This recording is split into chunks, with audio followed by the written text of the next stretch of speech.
Hola, buenas tardes o buenas noches, según nos vean, para todas y para todos. Bienvenidos a la segunda entrega de este especial de conversaciones pendientes, que es llamado Imaginar de nuevo la guerra contra las drogas, o más bien, como es el título del libro, Drogas ilícitas y políticas públicas en Colombia. En el capítulo pasado introductorio hablamos con quien concibió parte de esta idea, el profesor Lucas Marín Llanes. Y hoy, además de él, nos acompaña Gustavo Duncan. Gustavo es un especialista en el tema militar, el tema de seguridad, el tema de drogas. Es doctor en ciencia política de la Universidad de Northwestern. Ha tenido una maestría en seguridad global de la Universidad de Cranfield.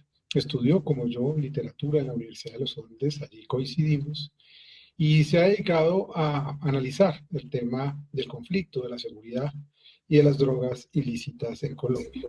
Le doy la bienvenida a Luca y a Gustavo a este especial de conversaciones pendientes. Hola Gustavo, tú que llegas primero a este. Juan David, hola, Lucas.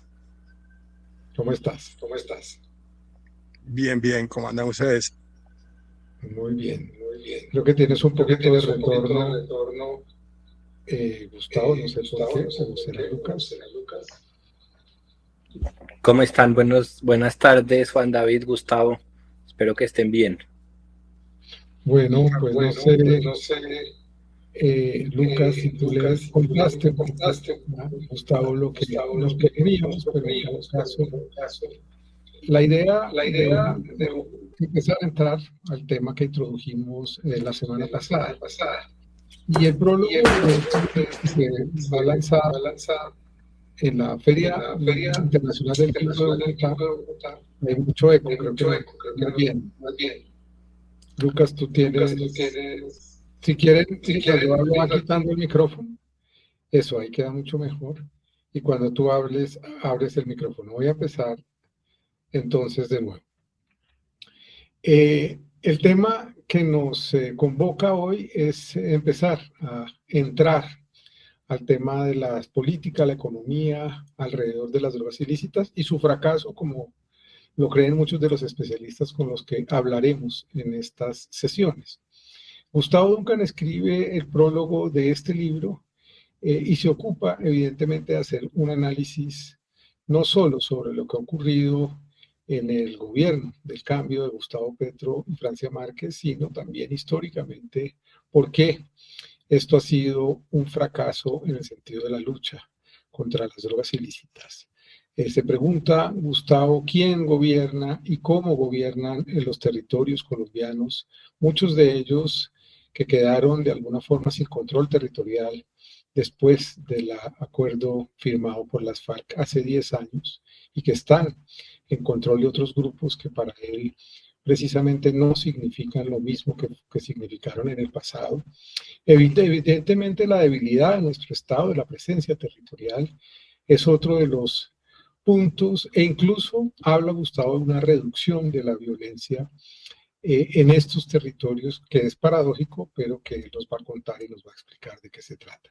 Yo voy a dejar, Lucas, que tú introduzcas un poco el tema de hoy y empezamos, por supuesto, a escuchar a Gustavo haciéndole preguntas tú y yo sobre el tema que nos compete. Perfecto, Juan David. Muchas gracias por la introducción. Muchas gracias también, Gustavo, a ti por aceptar esta invitación que te hacemos y, por supuesto, haber participado en el libro que editamos con Ana Arjona y con María Alejandra Vélez escribiendo el prólogo. El prólogo un poco yo lo resumiría adicionando a lo que mencionaba Juan David, un poco a resaltar esas asociaciones y a los prejuicios con los cuales en la sociedad colombiana hemos hablado sobre los temas de drogas, sobre los temas de narcotráfico, que se repiten en las discusiones públicas, pero también en la política pública. También haces referencia un poco a la intersección que hay entre el narcotráfico y otras dimensiones de la, digamos, sociales, económicas y políticas en el país. Entonces quisiera empezar preguntándote por esos dos temas. ¿Cuáles crees tú que han sido esos prejuicios a los que te refieres en el prólogo que han hecho tanto daño en el caso colombiano, que han impedido el desarrollo de mejores políticas públicas. ¿Y cómo ves tú, cómo interpretas tú esas intersecciones que hay entre el narcotráfico y otras dinámicas económicas, sociales y políticas en el país? Yo creo que el juicio ha estado alrededor de los cocaleros. Se han visto los cocaleros como los grandes beneficiarios de una bonanza económica, que no es cierta. Es decir, esto es el eslabón de la cadena que menos dinero gana, y además está compuesta por mucha gente. Es decir, no llega tanto dinero y son muchos. Y se les pone casi al nivel de los narcotraficantes. Ah, y no se ha querido ver además cómo el problema cocalero representa un problema político que ha explicado gran parte de la guerra en los últimos años. Eh, de hecho, el, el- el- lo que ha estado detrás de la violencia es el problema de los ingresos en los mercados. Yo recuerdo el paper que escribió Lucas en el CSET acerca de cómo crecía el PIB con el incremento de los cultivos ilícitos y cómo se incrementaba el comercio y servicio, el sector terciario de la economía. La coca ha sido la forma de integrarse a los mercados globales de las regiones periféricas colombianas. Y creo que eso es lo que en el fondo ha estado en juego y sigue en juego en el conflicto que continúa en Colombia. Eh, Sí, y era ese prejuicio, dale, dale. No, y ese prejuicio nos ha llevado a decir, a querer combatir a los cocaleros como si fueran narcotraficantes y no como un sector social que a duras penas se integra en los mercados globales porque el Estado y la sociedad no ha sido capaz de incluir dentro de sus instituciones formales a esa población por problemas históricos de larga data en Colombia, que no necesariamente tienen que resolverse, que tenemos que retroceder los pasos y resolverlos como empezaron, sino que tienen que resolverse a la luz de la nueva situación, que es cómo incluimos dentro de las instituciones formales y dentro de los mercados formales a esa población. Yo creo que gran parte del proceso de paz que se podría hacer con quienes alimentan la guerra contra las drogas, es decir, los ejércitos en las áreas periféricas y rurales del país, pasa, eh, pasa por esa solución política. yo quería, antes de que Lucas entre al presente, que es lo que tú propones, tocas un tema histórico, y como este también es un espacio pedagógico, a mí me gustaría saber, o que nos cuentes más bien, cuándo el problema cocalero cambia a Colombia, en qué momento se vuelven esos cultivos tan determinantes en el desarrollo territorial, porque así como el narcotráfico empezó en el país de una forma distinta, no había grandes cultivos en Colombia, en la Colombia de los 70s y 80s, se empieza a desarrollar un cultivo mucho más a partir de los años finales de los 80 y 90, pero me gustaría que señalaras cómo empieza ese desarrollo y dónde inscribes tú el momento en que el cultivo de la hoja de coca empieza a transformar esas realidades territoriales y, por supuesto, la configuración de la guerra y de la violencia misma en el país. Ya en los 80 Colombia comienza a tener cierto problema de cultivos de coca. O sea, Colombia originalmente no era un gran productor de coca. Los narcotraficantes, los primeros carteles, traían la coca de Bolivia y Perú. Traían pasta o base y tenían laboratorios en diversas regiones. Pero para evitar esa dependencia de la base del insumo de Perú y Bolivia, ciertos narcotraficantes trajeron semillas y esas semillas comenzaron a ser sembradas en los 80, en los textos Incluso hay una biografía del mexicano donde dice que el mexicano trajo las semillas en los años 80. También se dice que los Rodrigo Orejuela experimentaron con semillas, y de hecho en su autobiografía Rodrigo Orejuela habla de vínculos, de reuniones con la FARC. Y si uno lee también los periódicos, revisa la revisión de prensa de los años 80, uno ya en los años 80, principios de los 80, encuentra una bonanza de la coca en el Guaviare. Que me acuerdo que se hizo un especial, unas crónicas en El Tiempo de cómo se había disparado la violencia. Y en trabajo de campo también encontré que se alcanzó a tener una distribuidora de Toyotas en San José del Guaviare en los 80. Pero ese era el momento de una primera bonanza, una gran explosión de dinero, de derroche, y eso ha cambiado mucho en las zonas cocaleras. Ahora, Colombia se convierte ya en el gran productor de base de coca en el principio de los 90.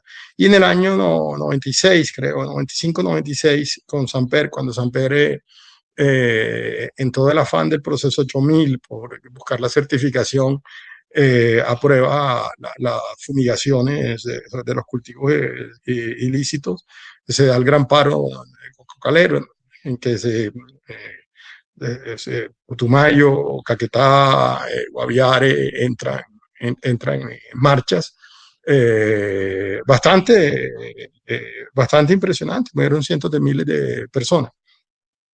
Una marcha que, si bien es cierto, la FARC estuvo interesada, la FARC apoyaron logísticamente, sí representaba una aspiración social de cientos de miles de colombianos que comenzaban ya a integrarse en los mercados a través de la coca. Luego, pues ya viene la historia ya más conocida, es decir, comienza un crecimiento arriba de 150.000 hectáreas que se reduce en la época de Uribe y principios del gobierno Santos, y luego llegamos hoy de nuevo a cifras cercanas a las 300.000 hectáreas de coca.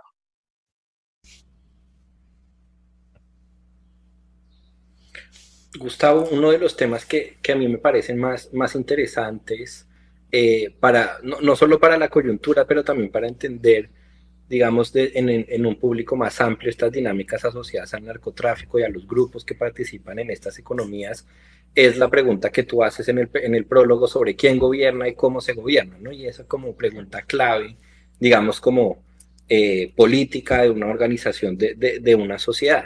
Y un concepto que se ha desarrollado mucho, digamos, al menos académicamente, es el tema de gobernanza criminal, de gobernanza rebelde, que para la audiencia un poco la definición de ese concepto está asociado con cómo se ponen las reglas, quién pone las reglas sobre las poblaciones, sobre las economías, sobre los territorios, y una realidad latinoamericana que, si no estoy mal, discutimos en el capítulo anterior, es que entre 70 y 101 millones de habitantes de América Latina viven bajo gobernanzas de grupos criminales vinculados al narcotráfico.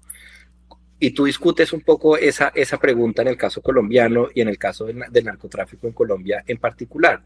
Cuéntanos un poco cómo lees tú o cómo has interpretado tú los motivos que están detrás para que los grupos armados establezcan algunos órdenes, establezcan ciertas gobernanzas en el territorio colombiano. Especialmente no me interesa mucho la relación entre esos motivos y lo que tú llamas codicia, y que no necesariamente están asociados con la codicia de los grupos armados.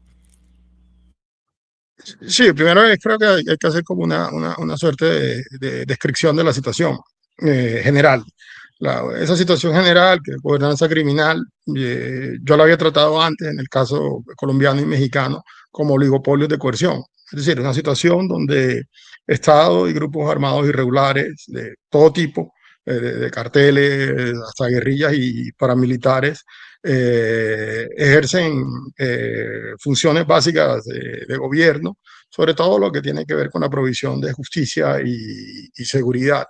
Y eso lo hacen de manera, finalmente estos son estados fuertes, así que se hace de manera negociada. Intervienen mucho además la clase política profesional y las élites locales como mediadores con el Estado central. En algunos lugares hay verdaderos monopolios, es decir, en zonas ya muy periféricas, las guerrillas alcanzaron a tener monopolio. Ahora, las motivaciones de estos grupos pueden ser muy diferentes, pero yo lo que quiero llamar la atención es sobre todo en el poder coercitivo. Estas organizaciones, antes que un poder económico, son un poder coercitivo, es decir, ejercen a través de la organización de la violencia un poder político, en el sentido en que deciden quién tiene el poder en el lugar, quién toma, qué decisiones se toman importantes para las comunidades y cuáles son las instituciones que van a configurar el orden social. Y en ese sentido están pensando en política. Entonces, no creo que todo eso sea codicia. O sea, yo no comparto la idea de que existan unas organizaciones armadas que se echan encima el gobierno de cientos de miles de personas solo para enriquecerse. Creo que hay algo más. Es decir, es más difícil que traficar drogas. Entonces, eso se ha pasado por alto. En el caso, por ejemplo, de la FARC, el motivo era la toma del poder nacional, construir un ejército capaz de batir al ejército nacional en el campo de batalla y lograr una insurrección generalizada para tomarse el poder. Se pensaba en un proyecto político nacional, es decir, con la salida de la FARC eso se acaba y lo que quedan son grupos armados que tienen proyectos políticos locales, es decir, van a definir nuevas formas de autoridad local. Pero ojo, son ejercicios de autoridad y que demandan además demasiado esfuerzo y organización y difícilmente uno puede decir que quienes dirigen estos ejércitos en la práctica puedan disfrutar de las fortunas que producen, porque sí se producen grandes fortunas, pero finalmente todo el tiempo están en persecución del Estado o estableciendo guerra con otros grupos. Así que yo creo que tenemos que tener esa otra mirada, es decir, qué motivos hay detrás de unas personas que hacen la guerra, porque para poder controlar cultivos ilícitos, y eso iba a ser yo creo que fue el problema que no se vio cuando en Colombia hubo una gran oposición a la fumigación aérea. Los cultivos iban, incluso en el propio proceso de Pradas con Santos, es decir, era necesario, era inevitable que los cultivos crecieran, es decir, era hacer un cese bilateral y hacer fumigaciones al mismo tiempo no era posible. O sea, los cultivos iban a crecer. El gran problema es que si los cultivos crecían y no se copaban las áreas donde estaban los cultivos y se descriminalizaban los cultivos, era que otro tipo de ejércitos iban a empezar a ejercer control sobre la población de esos lugares. Y eso es lo que tenemos hoy. Tenemos las disidencias, las residencias, los gaitanistas, el propio ELN. Que se comenzaron a convertir en los estados en estos territorios, pero estos son ahora proyectos locales de autoridad. En algunos pensando en aspiraciones de la población, otros menos asociados con la población. Eso depende de los mandos de cada zona. Pero sin duda tenemos nuevamente un nuevo tipo de conflicto donde los ejércitos continúan, es decir, uno ve las filmaciones y se dan cuenta con enfrentamientos hoy, por ejemplo, entre el ELN y la FARC en el Catatumbo, esos son conflictos entre ejércitos, no son conflictos, es decir, estos no son sicarios que se enfrentan contra otro grupo de narcotraficantes, sino que son organizaciones que ejercen un amplio control territorial. De alguna manera, creo que ese ha sido una suerte de fracaso de la guerra contra las drogas, porque la guerra contra las drogas, a mi modo de ver, tiene dos significados muy distintos. Uno es el significado para la DEA, para autoridades internacionales, donde la guerra a las drogas se gana si la mercancía no llega al usuario final, o sea, si se logra destruir en el camino y si se atrapan a los, digamos, a los malos. Otro, el significado, en cambio, que es un significado, que es un problema más de política criminal, mientras que en Colombia es un problema ya de política de seguridad, porque más importante que acabar las drogas en sí es acabar el poder institucional que ejercen estas organizaciones sobre unas amplias capas de la población. Es decir, el problema que nosotros tenemos en la zona de los cultivos ilícitos no es tanto que se siembre coca, sino que existe un grupo armado que suple las funciones del Estado y que ejerce la autoridad de la población de ese territorio. Es decir, son colombianos que no son gobernados de manera completa por las instituciones del Estado y apelan a instituciones de otros grupos armados. Muchas veces lo hacen además con cierto grado de legitimidad. Es decir, estas organizaciones sí resuelven demandas institucionales. Piensen además mucho que se trata de negocios informales, negocios criminalizados por el Estado. Piensen, por ejemplo, en un tema que yo he insistido mucho, que es las deudas pequeñas. Una de las demandas de justicia muy grande para trabajadores informales o para gente que vive del día a día es cómo resolver las deudas. De hecho, una expresión de esas deudas son los gota a gota, la abundancia de gota a gota. El Estado no tiene ninguna institución para poder resolver ese tipo de problemas. O sea, el Estado no está diseñado, sus instituciones no están diseñadas para cobrar 100.000 pesos, para cobrar 200.000 pesos, pero esos 100.000 o esos 200.000 pesos es el plante de los negocios de cada día de muchas personas. En cambio, estas organizaciones, si son instituciones muy baratas, porque pueden resolver los problemas de deudas a muy bajo costo.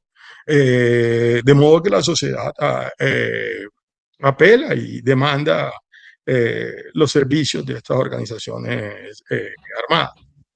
Y en ese sentido, Gustavo, tú hablas de, digamos, y el debate público parece siempre enfocado a que el problema son estas organizaciones, que sin duda lo son, o estos grupos organizados armados, como los llaman, pero muy poco queremos poner el debate en la responsabilidad del Estado colombiano y en la falla también del Estado colombiano y sus políticas públicas para intervenir en estos territorios y para transformar territorialmente estos territorios, que es una de las ideas de este gobierno. ¿Qué es lo que piensas tú que no hemos podido discutir con seriedad, con calma y con tranquilidad sobre cómo podemos contribuir a esa transformación territorial y por qué el Estado no ha alcanzado a tener una verdadera presencia dejando estos lugares como el Catatumbo, Nariño, Putumayo y tantos otros que tú mencionas en tu prólogo, un poco a merced de estas estructuras? Fíjate que, es decir, el gobierno Petro en sus inicios hizo algo que a mí me pareció muy interesante y es dejar de fumigar y de criminalizar los cultivos. Y de hecho habló de hacer la primera gran asamblea cocalera en el Catatumbo, una asamblea cocalera nacional. Pero de nuevo, aquí viene el problema de las grandes distancias, ¿sí? Las distancias que existen entre quienes hacen las políticas públicas y quienes van a ser sujetos de acción de estas políticas públicas. Ahí existía ya una primera restricción, y es que Colombia es el país que más hectáreas de coca tiene. Y uno diría, en este país no hay un movimiento cocalero. Acá hay una gran falla, además, una falla de oferta política, porque uno diría, debería existir un candidato que ofreciera soluciones y mediación a los cocaleros. El problema es que organizaciones cocaleras que organicen y resuelvan las demandas a nivel local existen, y existen muchas además. Pero estas organizaciones no pueden articularse nacionalmente. Porque en Colombia tenemos 5 o 6 ejércitos mal contados. Y en las lógicas de guerra, y eso es lo que se ha estudiado, en la lógica de la violencia contra civiles, las organizaciones cocaleras que están en zonas de control de un grupo armado no pueden unirse o no pueden entrar en las organizaciones que están bajo control de otro grupo armado, porque serían vistos como sospechosos dentro de la lógica de la guerra, de estos conflictos civiles. O sea, los verían como colaboradores del enemigo. Entonces, no es posible en Colombia unificar a todos estos movimientos y estas organizaciones para que tengan una representación política nacional. Entonces, paradójicamente, en Colombia tenemos al menos medio millón de personas viviendo directamente de los cultivos. Tenemos cualquier cantidad de organizaciones cocaleras, pero por la lógica y la dinámica de la guerra no tiene ningún tipo de articulación política con el gobierno nacional. Y creo que en eso fue una gran falla del gobierno de Petro, es decir, hizo la tarea grande, que fue descriminalizar los cultivos, pero no hizo esa tarea pequeña, es cómo yo puedo ofrecer algún tipo de mediación o de interlocución con los movimientos cocaleros dentro del marco de la política de la paz total, por ejemplo, que esa hubiera sido una exigencia a los distintos grupos armados. Eso no se hizo y creo que fue por una gran falla de conocimiento de lo que ocurre en esos territorios. Otro caso es el gobierno ha querido una política de fortalecer el Estado. De hecho, dentro de las políticas de Petro, el gobierno actual es común y corriente hablar de la necesidad de estatización de ciertos servicios y la oferta de ciertos bienes por el propio Estado. Pero eso puede encarecer el Estado. Y al encarecer el Estado puede hacerlo mucho más difícil para los pequeños cultivadores poder acceder al propio Estado. Yo creería que gran parte del problema que ha existido con el problema cocalero es que el Estado ha querido transformar a las personas, transformar a las sociedades cocaleras para que se ajusten a las instituciones del Estado. Y eso va a requerir demasiado tiempo, porque esto no es solamente un problema de que estas sociedades logren producir los recursos para poder acceder al Estado, porque acceder al Estado puede ser costoso, sino que también se ajusten ciertos valores, ciertos comportamientos y ciertos hábitos comunes y costumbres para que sean coherentes con las instituciones del Estado. Yo lo que recomendaría es que se hiciera al revés, es más bien porque el Estado no ajusta sus instituciones para poder atender en el corto plazo las demandas institucionales de protección, de justicia, de organización de mercados locales, etcétera, que son las propias demandas de gobierno que tienen las sociedades periféricas. Y esto no solamente se ve en el caso de la coca, sino también en los mineros ilegales, por ejemplo, en sociedades que viven de la minería ilegal. Claro, Gustavo, y eso es interesante lo que tú mencionas en el prólogo sobre cómo las instituciones, digamos, o las formas de organización social que plantean algunos actores armados tienden a ser en estos contextos más coherentes que las mismas instituciones del Estado, ¿no? Y ahí hay una barrera muy grande de cómo se pueden solucionar algunos problemas. Pero quisiera pasar a un tema adicional que traes en el prólogo sobre el tema de la violencia, ¿no? Y en la opinión pública hay una tendencia en algunos casos a asociar directamente el narcotráfico con la violencia, asociar, digamos, estos órdenes que establecen grupos armados con la violencia. Y tú argumentas en tu texto que en el caso colombiano incluso ha habido un proceso civilizatorio del uso de la violencia. ¿Nos puedes contar un poco más sobre cómo ha sido ese proceso civilizatorio del uso de la violencia y cómo se ha habido reflejado en algunos casos concretos en los cuales, a pesar de la permanencia del narcotráfico y de estos órdenes, se han reducido las violencias en el caso colombiano? Sí, es una idea que surgió en entrevistas en Medellín, a raíz de que mucha gente que había estado, que conocía las dos guerras, que había participado en las dos guerras, en las diversas guerras, en la guerra en la época de Pablo y luego en la época actual, que comentaban que los bandidos de antes no pedían permiso para matar. o sea, simplemente mataban. Era parte del código, es decir, ante una humillación, ante una aspiración, una ambición, pues se procedía a utilizar la violencia. En cambio, al día de hoy se tenía era que pedir permiso para ejercer la violencia, porque la violencia acarreaba costos. En el caso del crimen organizado en Medellín, en la atención de las autoridades. Es un aumento de los homicidios, implica mayor represión de las autoridades eh, y, y el desmantelamiento de negocios. ¿No? Una entrevista a un distribuidor de alimentos en Medellín me contaba que los sitios donde era más seguro distribuir alimentos en Medellín y era cerca de las plazas de vicio, porque cerca de las plazas de vicio no cobraban extorsión, porque los vendedores de las plazas de vicio no querían que la policía, llamar la atención de la policía y le cerraran las plazas de vicio. Pero eso no solamente ocurrió a nivel de Medellín, que pasamos de la guerra de Pablo, es decir, una guerra de unas dimensiones ya nacionales, es decir, la guerra de Pablo contra el Estado, que acabó incluso con un cambio en la Constitución.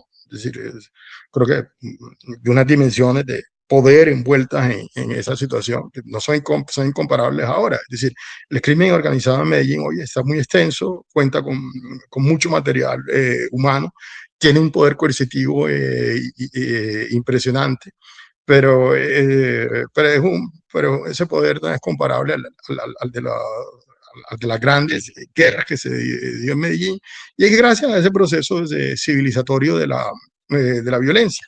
Pero eso no solamente pasó en Medellín. En una entrevista a uno de los comandantes políticos, en este caso los gaitanistas, él comentaba sorprendido acerca de unas organizaciones que no tenían suficiente disciplina y decía en esas organizaciones matan, los miembros matan sin pedir permiso, eso es inadmisible.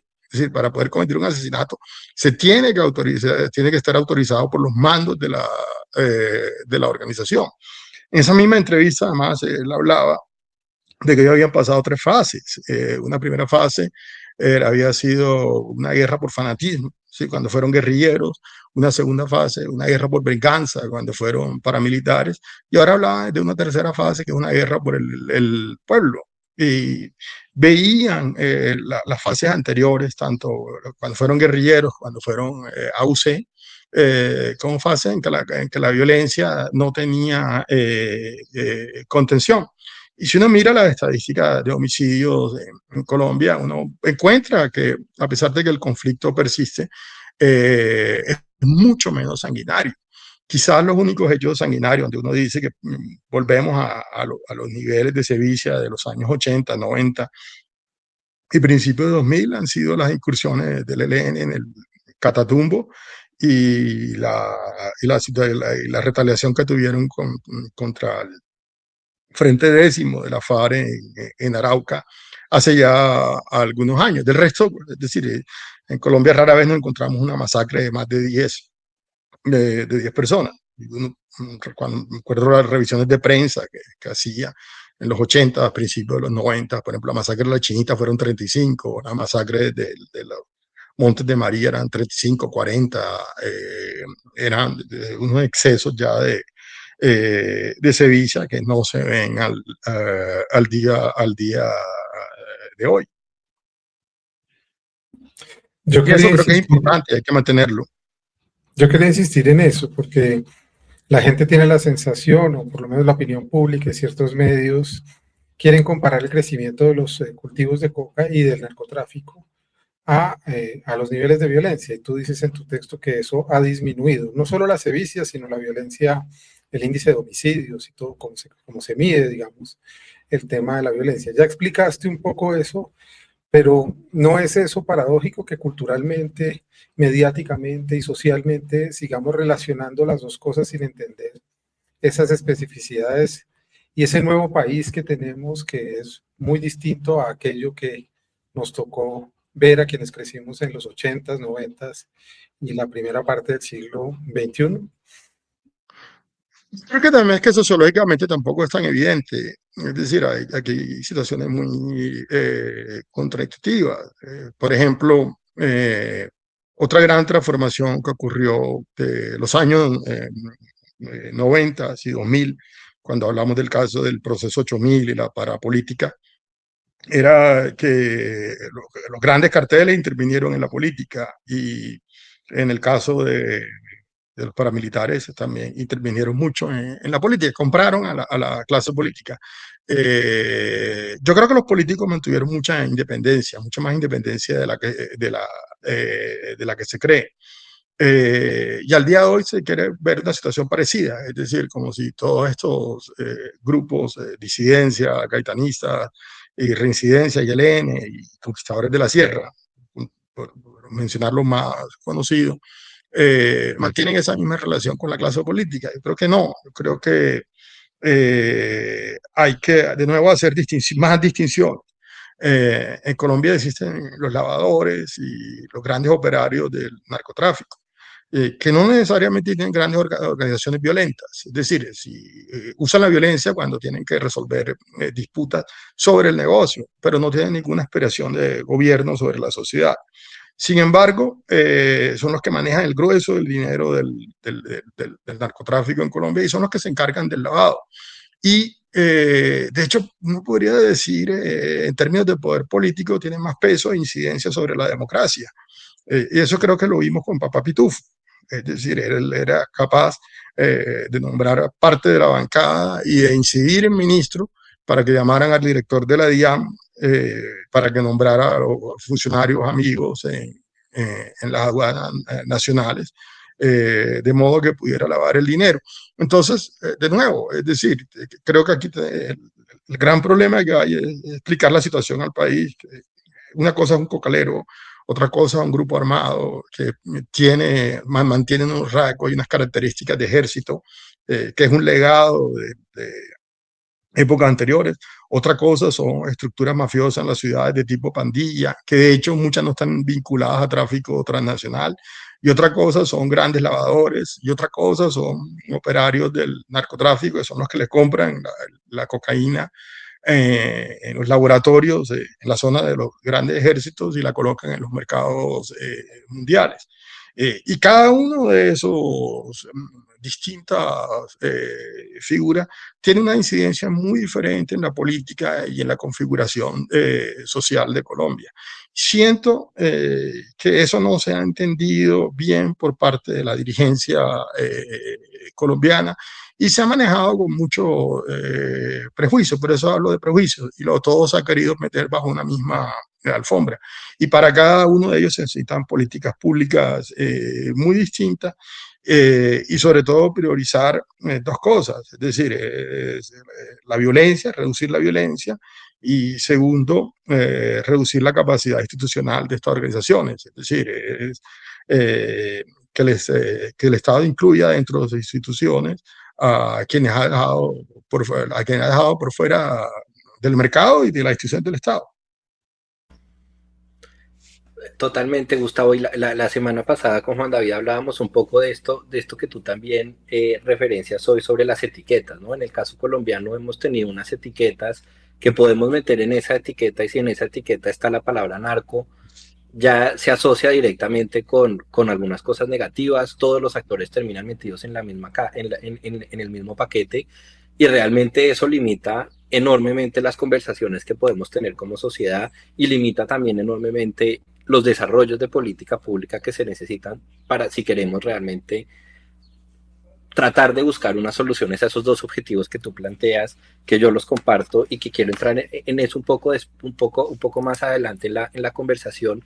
Pero antes de llegar a eso, hay otro tema que a mí me parece que ha sido un cambio importante, digamos, en la forma como se han organizado estos actores, y también en la forma como lo conversamos en la opinión pública, en los medios de comunicación, y es esa discusión entre lo político y lo criminal, ¿no? Y ahí tú lo referencias en el prólogo, pero antes se tenía muy clara la etiqueta de un grupo político como aquel que quiere o que pretende lograr el poder nacional por medio de las armas. Pero ahora, digamos, desde la firma del acuerdo de paz, uno podría decir que el único grupo que mantiene esa característica es el ELN, y el resto de grupos, digamos, en las discusiones, en la opinión pública, en los medios tradicionales de comunicación y desde muchos sectores políticos, no se, digamos, no se permite un espacio para pensar en estos otros actores como políticos. Y tú un poco cuestionas esa categorización que se está haciendo, porque justamente limita las conversaciones y limita sobre todo las posibilidades de política pública. Quisiera que nos contaras un poco a Juan David, a mí y a la audiencia, cómo es esa crítica que tú haces sobre esas nuevas categorizaciones y cómo se ignora lo subnacional en esas definiciones que desde algunos sectores se están haciendo sobre grupos que son políticos o no son políticos. No, y eso es muy importante porque ha tenido efectos muy grandes en la política de paz. Es decir, yo siento que en la política de paz, las divisiones que se quiso hacer por los grupos fue por la capacidad de producir discursos. Es decir, aquellos que eran capaces de presentar un discurso ante la opinión pública se asumían como políticos, sobre todo un discurso que contuviera un proyecto político nacional. Ahora, esos discursos, lo único que le tenía, que le quedaba era el ELN, que entre otras cosas es un discurso sumamente viejo y bastante obsoleto y nada original. Es decir, fue un discurso traído en su momento por las revoluciones marxistas que se quisieron hacer en América Latina, que fueron los momentos de conflictos civiles que tuvieron éxito en Cuba y Nicaragua, pero en los demás países no fraguaron. Y eso se le concedía como ese rasgo político. El ELN además tiene un nuevo elemento y es la defensa de la revolución latinoamericana que la encabeza Venezuela, en la medida que se ha convertido en una guerrilla binacional. Sin embargo, a pesar de tener ese discurso de guerrilla binacional, por ejemplo, el ELN al día de hoy no hace ningún esfuerzo como lo hicieron la FARC en su momento, y lo puedo decir sobre todo después de haber escrito la biografía de alias Karina, el Danellis Mosquera. El ELN no ha hecho el esfuerzo por construir un ejército para tumbar al Estado colombiano y reemplazarlo. Simplemente mantiene la suficiente capacidad militar para mantener la vigencia territorial y tratar de expandirse, si es el caso, si puede, a ciertos territorios periféricos, Chocó, Catatumbo, ahora han perdido Nariño, pero hasta allí. Mientras tanto, a los demás grupos armados no se les concedía ningún carácter político porque no eran capaces de elaborar un discurso. Y los discursos que tenían eran muy básicos, eran discursos tendientes a solucionar problemas locales. Yo recuerdo una entrevista a Calarcá donde se mencionaba, era la revolución es ese árbol que usted ve allá. Antes solo había maleza, ahora aquí tenemos potreros, tenemos fincas, tenemos lugares donde puede haber bienestar para la gente del lugar. Y eso no se tomó como una aspiración política, cuando hay aspectos de la política, como lo dije, mucho más interesantes y de hecho más relacionados con la política, que es la definición de quién ejerce el poder, o sea, en su forma más cruda, o la influencia sobre las decisiones de la comunidad, o las instituciones que redefinen el orden social, que eso lo siguen manteniendo estos grupos. Y el Estado no lo quiso ver, y al no ver este aspecto y al criminalizar a estos grupos, volverlos puramente criminales, no han centrado ni su política de seguridad ni su política de paz en lo sustantivo, y es cómo desmontar el gobierno que ejerce unas organizaciones que son principalmente coercitivas. Entonces, esas consecuencias no son pocas. Es decir, de hecho, en muchos casos se quiere las negociaciones pedirle a las organizaciones que desmonten las rutas de droga. Estas organizaciones pueden a lo máximo ayudar hacer sustitución de cultivo, pero las rutas de droga no las manejan ellos porque eso no es una infraestructura física como tal, sino que la manejan ciertos operarios, son rutas de corrupción, son además fácilmente reciclables. Y de hecho sería indeseable que operarios del narcotráfico entraran a las negociaciones como colados. Es decir, las negociaciones deberían reducirse a aquellos que tienen poder coercitivo.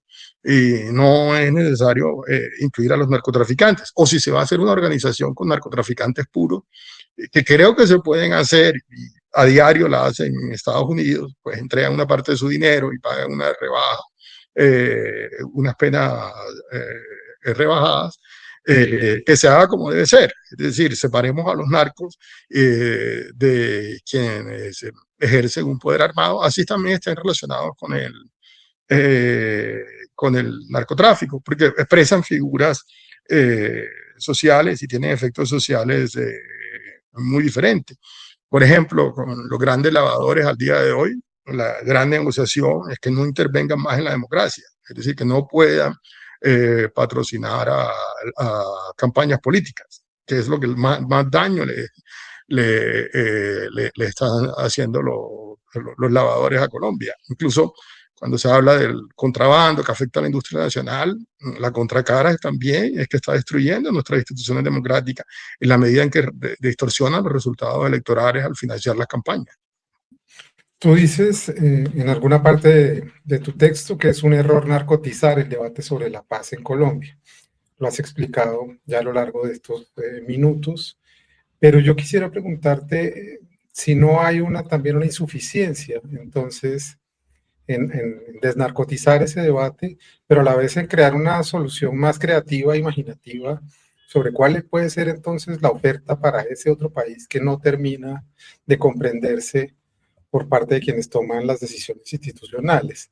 ¿Cómo hacemos para desnarcotizar ese debate? ¿Cómo hacemos para avanzar en una discusión un poco más informada?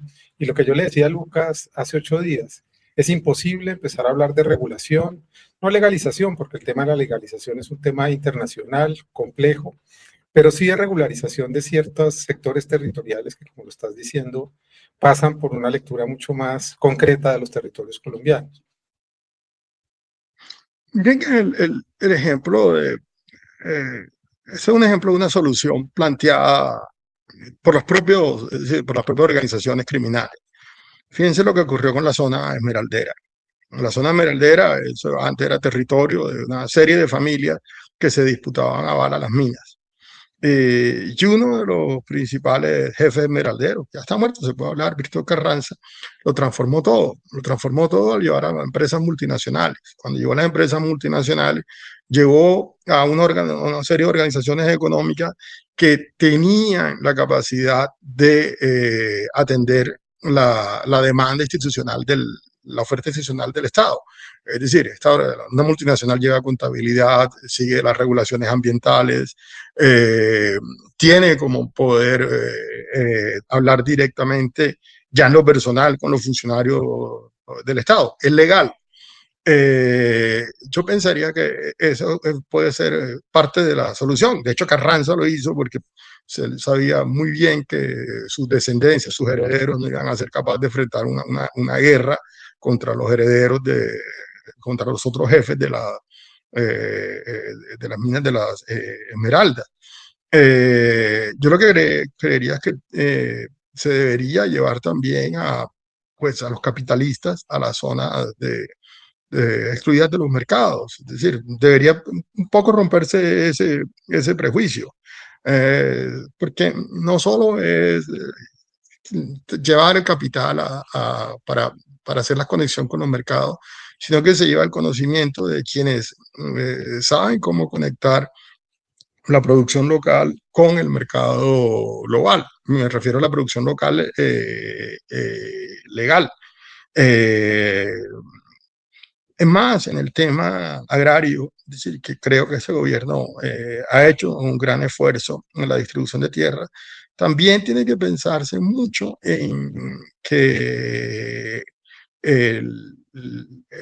la tierra por sí sola no resuelve el problema de la exclusión de los mercados. Uno puede tener tierra pero puede simplemente tener los medios de subsistencia, no los medios para participar en los mercados o ser consumidor. De hecho, muchos de los jóvenes se quejan en las sociedades campesinas, muchos de los jóvenes prefieren ser mototaxistas, otra serie de empleos en el sector de servicios que seguir siendo campesinos. Entonces, sí creo que, es decir, las soluciones tienen que pensarlas en cómo pueden mantener, cómo pueden hacer esas sociedades para mantener los ingresos que le permiten a los mercados funcionar. Incluso soluciones audaces. En el artículo que mencioné, que participó Lucas, sobre la coca y la economía, él hablaba de cómo eh, la coca ha estado asociada con el crecimiento de la deforestación y la ganadería. Eso es un reflejo de una forma de acumulación de capital muy primitiva que se hizo en Colombia a principios del siglo pasado. O sea, la gente tenía excedentes de capital y la invertía en tierra y ganado. Eso es lo mismo que se está haciendo. Ahora, eso produce poco desarrollo del capitalismo porque esa ganadería, sobre todo esa ganadería en zonas tan de frontera, poco empleo va a producir y poco mercado va a generar. Entonces creo que ahí habría que ofrecer otro tipo de soluciones, es decir, en parte negociadas. Listo, aquí se están produciendo grandes capitales ilegales y si queremos solucionar el problema, pues no podemos dejar que esos capitales vayan a la deforestación y a crear un modelo productivo basado en hacienda ganadera extensiva y más bien formalicemos, legalicémoslo a través de algún tipo de acuerdo, pero que produzcan ya una acumulación y una sostenibilidad en estas sociedades periféricas. Sí, de acuerdo con este último tema que estamos conversando, yo también tengo una pregunta un poco en línea con lo que Juan David estaba pensando y es, yo comparto, Gustavo, un poco esa idea de no narcotizar la agenda de paz en el sentido de que la violencia no está necesariamente relacionada con el tema del narcotráfico, ni con que es sensato en los procesos de negociación exigirle a los grupos entregar las rutas, exigir que sea, digamos, como una condición para avanzar en las negociaciones el fin del narcotráfico. Y comparto completamente los objetivos que tú propones de reducciones de violencia y reducciones en la capacidad, digamos, de gobierno sobre las poblaciones de los grupos. Pero un poco lo que a mí me queda en la cabeza, una duda es cómo logramos reducir esas capacidades de los grupos con estos mercados ilegales. No, yo no veo muy bien cómo si negociamos con un grupo X hoy en un departamento y hacemos este tipo de acuerdos y que sea exitoso el proceso de negociación, ¿cómo logramos que sea sostenible esa reducción en las capacidades de gobierno de los grupos si esos mercados se van a volver, si esos mercados y esas economías y esas actividades van a volver a generar los incentivos suficientes para que haya otro actor que vuelva a regularlos y eso vuelva digamos, a aumentar la capacidad institucional que tienen para ejercer esas gobernanzas? Un poco es como qué tan posible ves tú que sea posible, qué tan posible, perdón, ves tú que sea el objetivo de lograr esos dos temas que tú propones como centrales, teniendo en cuenta que se van a mantener esos espacios regulatorios siempre vacíos si no avanzamos con una regulación de esas economías. Yo creería que en gran parte es la adecuación del Estado. Por ejemplo, en Colombia está en mora una doctrina de seguridad, una doctrina pensado para la policía y para el ejército, en que sean capaces de ofrecer los servicios que ofrecen las organizaciones armadas,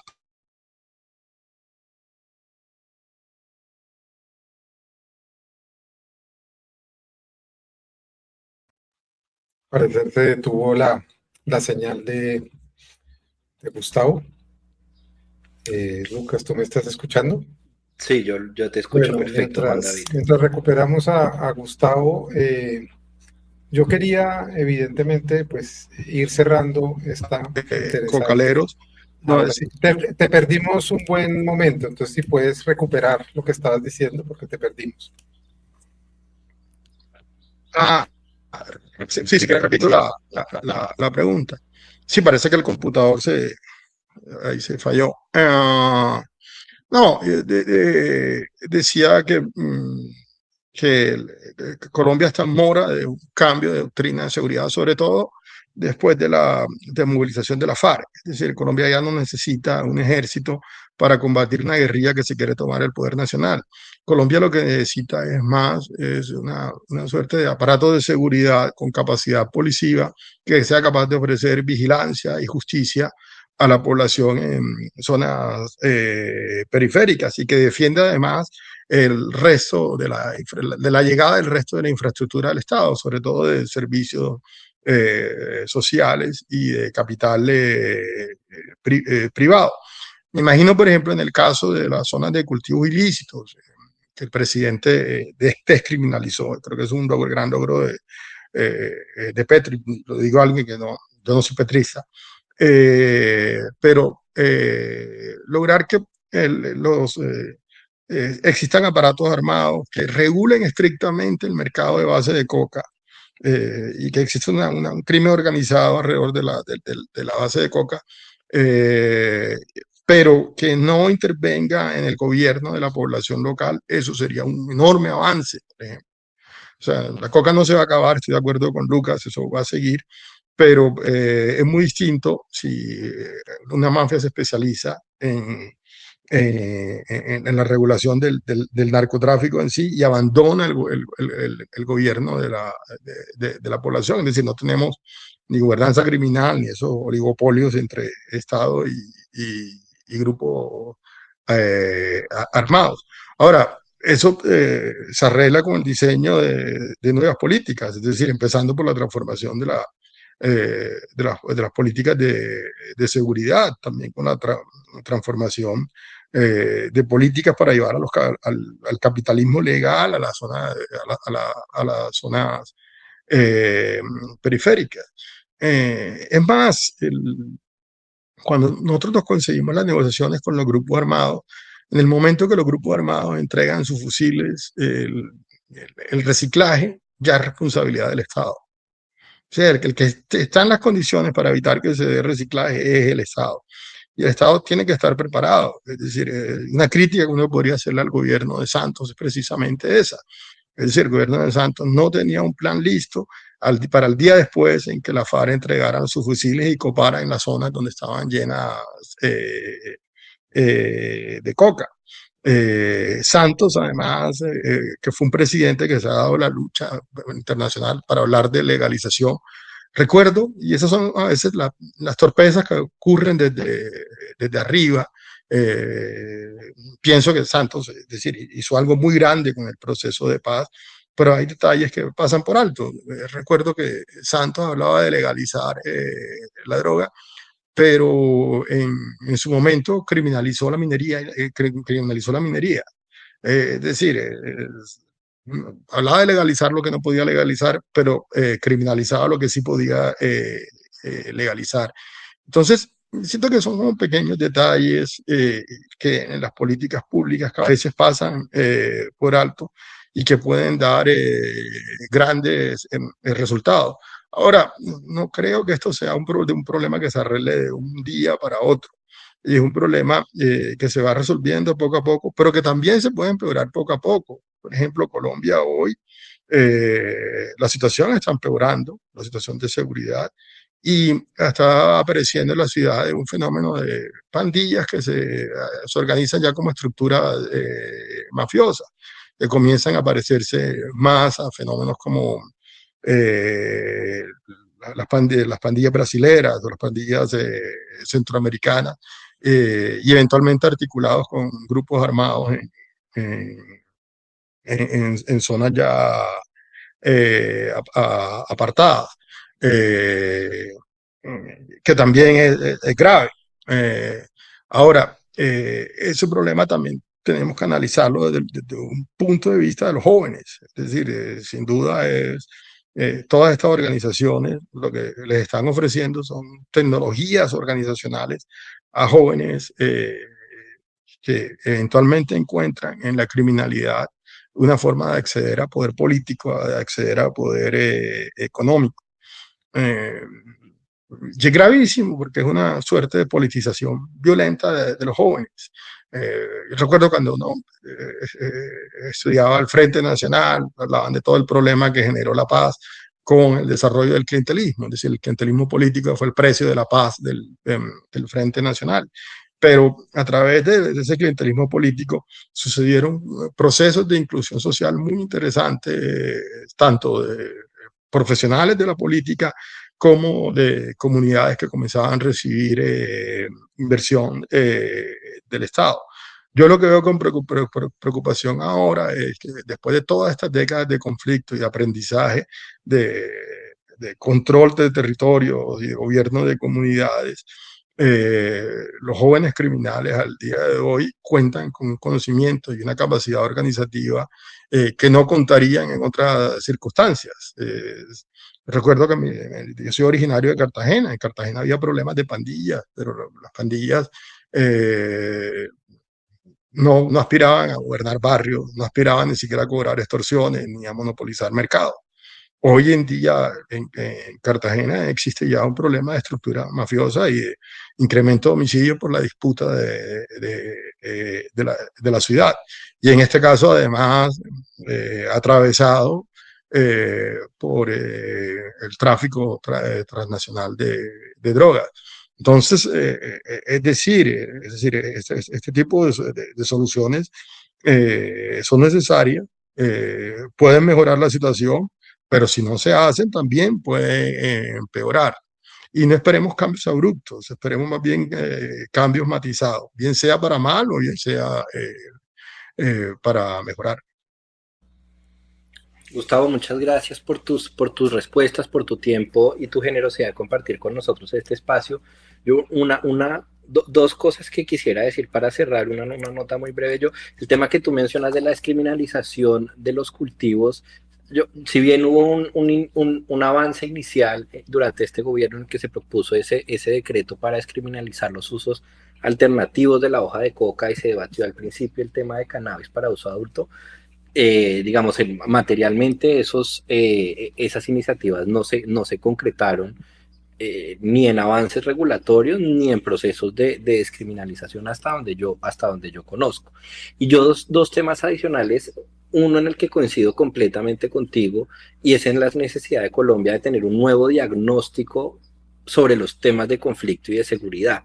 Yo tengo la percepción que creo que tú mencionabas anteriormente, y es que en esos diagnósticos nos quedamos en la Colombia donde las FARC estaban en armas, y no hemos avanzado desde ese momento a entender la nueva configuración. Por ejemplo, todo esto que tú mencionas del rol político a nivel subnacional que tienen los grupos armados, que me parece fundamental, y no hemos avanzado en esos nuevos diagnósticos, y eso impide que desarrollemos entendimientos, discusiones y diseños de política pública que reconozcan esas evoluciones que ha habido en el país, que son fundamentales. Y lo último que diría antes de darle la palabra a Juan David para cerrar, es un poco el rol también digamos, de los mercados y del capital en este tipo de zonas que pueden generar tensiones adicionales, ¿no? Y hemos visto, por ejemplo, cómo los mercados de cannabis de uso adulto en Estados Unidos han sido cooptados por las grandes licoreras internacionales. Y a mí también me preocupa un poco en el caso colombiano, si llegáramos a avanzar en esos procesos regulatorios, bien sea cannabis de uso adulto, bien sea coca para usos alternativos en el mediano o corto plazo, ¿cómo logramos proteger también que los beneficios que hoy se producen en esas economías se mantengan en esos territorios y en esas comunidades? ¿Y cómo logramos blindarlas, no a que queden nuevamente expuestas frente a los capitales internacionales, frente a los mercados globales, y cómo pensamos que esas regulaciones mantengan el poder que tienen las organizaciones, mantengan los beneficios económicos que tienen hoy quienes cultivan y quienes hacen parte de esas cadenas. Creo que esas son unas reflexiones igualmente interesantes y creo que también las abordaremos en los futuros episodios de esta serie. Sí, para precisar, no existe una descriminalización formal, lo que existe es una no persecución de los cultivos, que no fumigación, que de hecho pareciera reversarse ahora.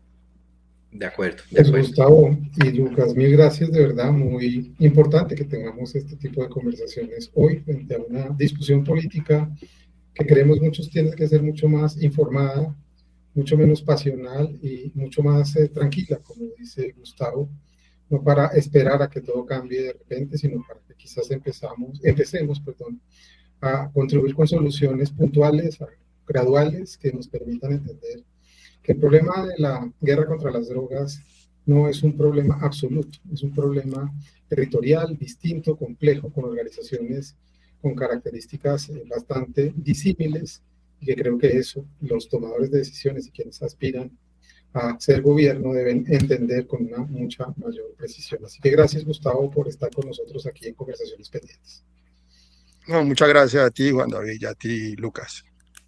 Y a ti, Lucas, gracias. Nos vemos en la próxima conversación pendiente. El próximo martes, a las 7 de la noche, nos vemos con María Clara Torres y con María Alejandra Vélez para la tercera entrega de este especial, Drogas ilícitas y políticas públicas en Colombia. Nos vemos.